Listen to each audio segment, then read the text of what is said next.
Hi, welcome back.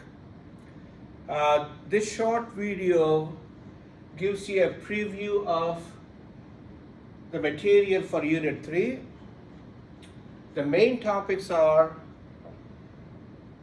given a function, how do we find the intervals where the function is increasing and the function is decreasing? So first thing is, uh, you'll be given a definition, what is meant by a function is increasing. That increasing means the values must be increasing as you go from left to right.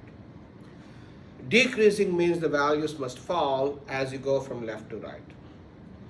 And also we talk about relative extrema. Relative extrema means relative max and relative min. So where do you have relative max? Where do you have relative min? So I'm going to illustrate this by means of a graph, but in reality, you'll be given a function, either defined on the interval a to b like you see in this picture, or it could be defined all over the number line. And then you will learn how to find the intervals where the function is increasing, where the function is decreasing, where the function has max, those are called peaks, where the function has valleys, those are min. Okay, those are the main points. So if you look at this graph, the function is defined on the interval a to b, and if you look at it here, as you go from left to right, the values of the function, the y values are increasing. The function is increasing. Up to what point? Up to this point. What is the x value? Let's call that x value as c1. So the function is increasing from a to c1. And then it starts decreasing. Why? The values are falling. The y values are falling. Up to what point? Say this is the point, the x value is c2. And then again it's increasing up to this point, the x value is c3, and from c3 to b, the function is decreasing. So how do we write this? F is increasing, and we can use the symbol to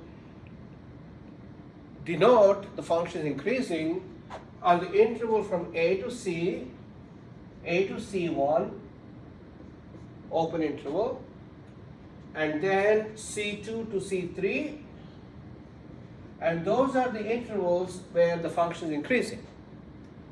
And the function is decreasing c1 to c2 and c3 to b. Okay? And in the picture they're given, but in reality we have to find them. And here this is called relative extrema, that's where you have peak. So at x equals c1, the function has relative max, and the maximum value is f of c1. Whatever that y value is, that's your relative max. And here you have relative min at the point c2. Whatever that y value, that's the relative min. Again, you have relative max there at c3. Okay, so these are the things you will be learning in Unit 3. So I suggest you to watch the videos to gain in-depth understanding of how to locate these points C1, C2, C3, where you have relative max and relative min, and also determine and also you learn how to determine where the function is increasing and what intervals, and on what intervals the function is decreasing.